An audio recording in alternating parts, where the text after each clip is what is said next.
6-Minute English from bbclearningenglish.com. Hello and welcome to 6-Minute English. I'm Neil. And I'm Alice. Now, Neil, how do you get to work? I cycle. I didn't know that. Somehow I hadn't imagined you as a cyclist. And where's all your bike gear? Well, I sneak in the morning, have a shower and get changed. That's my bike in the corner over there. Oh, you've got a fold-away bike, which means it folds up so it's easy to carry or put away. Do you wear Lycra, Neil? Yes, I do. It's very comfortable. Oh. I wear Lycra as often as I can.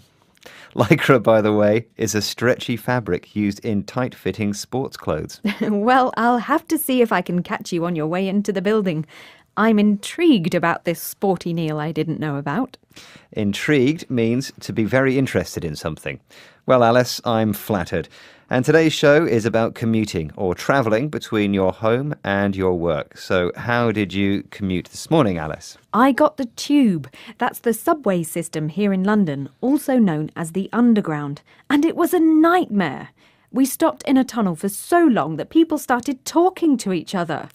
And for those of you who aren't Londoners, that's unusual. Do you ever talk to people on the train? No, people think you're crazy if you talk to strangers. Well, maybe now's a good time to talk about today's quiz question, Alice. What question do you have for me? All right then. I know you like my questions, Neil. So, here we go. What did the word commuter originally describe? Was it someone who A. travelled with other people, B. paid a reduced fare to travel, or C. travelled by train to work? Oh, that's easy. I'm going to go for C, travelled by train to work. Well, we'll find out later whether you're right or not. Now, let's listen to a commuter in Nairobi who takes a matatu to get to work. These are minibuses used as shared taxis in East Africa. Can you spot a word that means being quick to notice things going on around you? When I'm stuck in the matatu, there is a lot of strange things happen around you. So you have to be alert in Nairobi. When you leave your window open, somebody can run away with your belongings. You may be speaking using the phone, somebody just snatch your phone. You may expect the unexpected. The word used by this commuter in Kenya is alert. And in these noisy, crowded buses, you need to be alert in case someone runs away with your belongings. Belongings are the things that you own. Right. Somebody might snatch your phone. Snatch means to take something quickly. Public transport in Nairobi sounds stressful. If I was taking the bus, I'd want to have a nap or short sleep. Yes, well, people have done research on commuting and stress levels. And interestingly, women are more likely to experience stress during their journey than men. Why is that?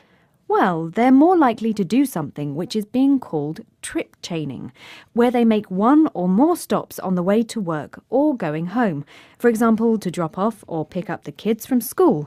And this makes it more likely that something will go wrong with their journey. Even if you aren't trip chaining, it's no fun being stuck in a traffic jam. That's a large number of vehicles close together, moving slowly, or being packed into a crowded train like sardines. Let's face it, travelling by car or by public transport can be really miserable. Yes.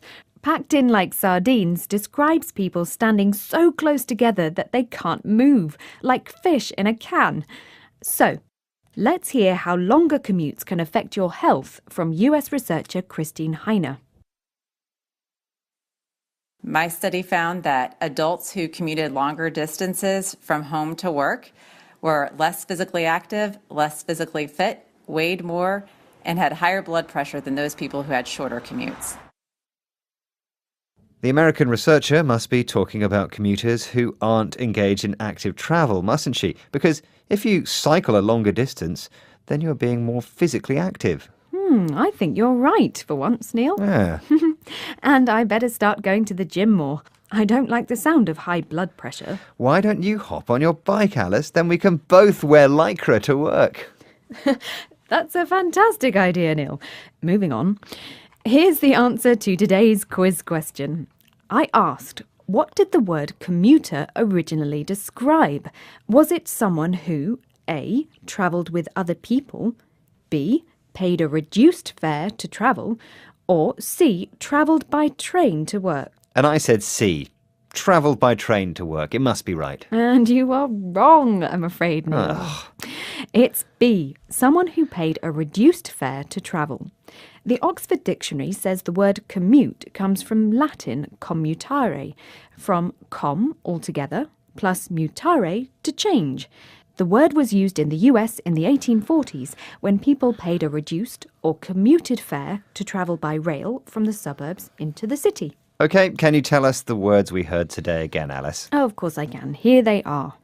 Fold-away bike, lycra, intrigued, commuting, the tube, alert, belongings, snatch, nap, traffic jam, packed in like sardines, commuted. Well, that's the end of today's journey with 6 Minute English. Please do join us again soon. Goodbye. Bye. 6 Minute English from the BBC.